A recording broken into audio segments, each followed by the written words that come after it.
कुछ दिनों पहले की बात है। मेरी चचेरी बहन के स्कूल में उसके माता पिता को मिलने बुलाया था। चाची को कुछ काम के सिलसिले में कहीं बाहर जाना था, तो उन्होंने मुझे शिक्षक को मिलके आने के लिए कहा। मुझे मना करने का कोई बहाना नहीं मिला तो सोचा जाके ही आते हैं। उसी बहाने आजकल पाठशाला में क्या चल रहा है उसका भी परिचय हो जाएगा। शनिवार के दिन मैं अपनी चचेरी बहन को लेने स्कूल पहुंच गया और सोचा उसी बहाने शिक्षक से मिल भी लूंगा। मैं मिलने गया तो शिक्षक किसी और छात्र के माता पिता से बात कर रहे थे। वो बस निकल ही रहे थे, पर मुझे कुछ आखिरी शब्द कानों पर पड़ी कि आजकल के बच्चे पढ़ने में ज्यादा दिलचस्प नहीं है। वो शिक्षक बोल रहे थे कि हम तो पढ़ाते हैं लेकिन छात्रों की भी अपनी कुछ जिम्मेदारी है पढ़ने की। फिर मेरी बारी आ गई और मैंने मेरी बहन के बारे में उनसे पूछा। पहले उन्होंने थोड़ा असंतोष दिखाया और फिर बोल पड़े कि पढ़ाई में ध्यान बिल्कुल ही नहीं है। हर वक्त बस गाड़ियों की बातें करती है। कौन सी नई गाड़ी बाजार में आई है, उसमें क्या नई सुविधाएं आई है, इसके बारे में सारी जानकारी जबान पर तैयार रहती है। हम तो पढ़ाते हैं लेकिन छात्रों की भी कुछ जिम्मेदारी है पढ़ने की। मैंने उनसे कहा कि अभी जो छात्र गया उनको भी मैंने तुम्हें यही बोलते हुए सुना। आखिर कोई पढ़ने वाला छात्र इस पाठशाला में है भी कि नहीं? शिक्षक हंस के बोले, आजकल तो सबका ध्यान सिर्फ मोबाइल में है, कोई छात्र हमारी बात मानते नहीं। आखिर हम तो बस पढ़ा ही सकते हैं, खुद पढ़ना तो उनके हाथ में है। मैं अपनी बहन के साथ वहां से निकल पड़ा। गाड़ी चलाते वक्त मुझे मेरे बचपन के शिक्षक पांडे सर की याद आ गई। कोई छात्र बिगड़ जाए तो उसे पांडे सर के हवाले कर दो, ऐसा हमारे गांव के लोग अक्सर बोलते थे।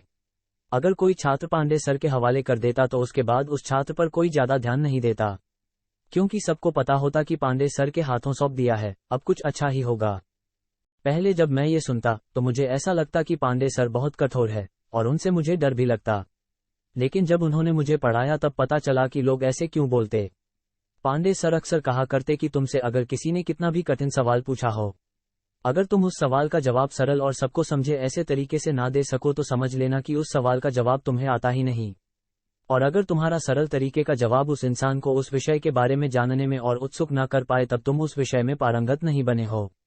जैसा कोई नया संगीतकार जो अभी अभी संगीत सीखा हो, उसे भी रागों के सारे सुर पता है, लेकिन उसका कोई राग बजाना वैसा ही सुनाई नहीं पड़ेगा जैसा कोई विशेषज्ञ संगीतकार का संगीत लगेगा। दोनों अनुभव बहुत ही भिन्न होंगे और उनकी बातों का अनुभव उनके पढ़ाने से आता। पांडे सर जब पढ़ाते तब नटखट से नटखट छात्र भी पढ़ने में मग्न हो जाते। यहाँ तक कि जिनकी उस विषय में थोड़ी भी रोचकता नहीं होती वो भी बड़े चाव से पढ़ते। वो पूरे पाठ्यक्रम को एक कहानी की तरह पूरा कर देते। पांडे सर की दूसरी बात जो आज भी मुझे याद आती है वो है उनका छात्रों को बढ़ावा देना। उनका मानना था कि सारे छात्र एक जैसे कभी नहीं हो सकते, जो बिल्कुल सच बात है। कोई गणित पढ़ने में अच्छा हो सकता तो किसी को गाड़ियों के बारे में उत्सुकता होती। वो जो भी हो, पांडे सर उस कला को हमेशा बढ़ावा देते और उनकी इसी बात से सारे छात्र उनके बहुत करीबी होते। वो अपने दिल की बात जो शायद उन्हें अपने माता पिता को बोलने में भी गैरत लगती, पांडे सर के सामने बेझिझक बोल देते। पढ़ाई कमजोर से कमजोर छात्र भी पढ़ाई करते ताकि वह परीक्षा में पास हो सके, क्योंकि अगर वह पास नहीं हो पाए तो पांडे सर नाराज हो जाते। उनमें ये कला थी कि वो किसी भी बच्चे से उसका सबसे बेहतरीन व्यक्तित्व बाहर निकाल पाते। पांडे सर आज होते तो मेरी बहन के लिए ऐसा बोलते कि इसे गाड़ियों में बड़ी दिलचस्पी है, पढ़ना तो हो ही जाएगा, लेकिन आप आगे इसे ऑटोमोबाइल वाली कोई धारा में डालने के बारे में सोचे, उसमें इसका भविष्य बहुत उज्जवल होगा। पांडे सर की तुलना आज के शिक्षकों के साथ करना मतलब घोड़ों और गधों की तुलना करने जैसा होगा। 100 बच्चों में से जब 2 बच्चे अच्छे अंकों के साथ उत्तीर्ण हो जाते हैं तो ऐसे शिक्षकों की छाती खुशी से फूल जाती है। 100 में से 2 बच्चे तो होशियार और पढ़ाई में अच्छे होंगे ही, इसमें कोई बड़ी बात नहीं है। खुशी से छाती तब फूल जानी चाहिए जब कमजोर से कमजोर छात्र भी पता चले आज जिंदगी में बहुत सफल हो गया है और कुछ अच्छा काम कर रहा है। तब मैं मानूंगा कि आपकी शिक्षा सफल हो गई। कुछ शिक्षक जो आज मैंने देखे हैं वो इतने बुरे हैं कि ना वो छात्रों को पढ़ा पाते हैं, पर उल्टा उनके आने से कुछ ऐसे छात्र जिनको वो विषय बहुत पसंद है, उनका मन भी इस शिक्षक के कारण उस विषय से उठने लगता है।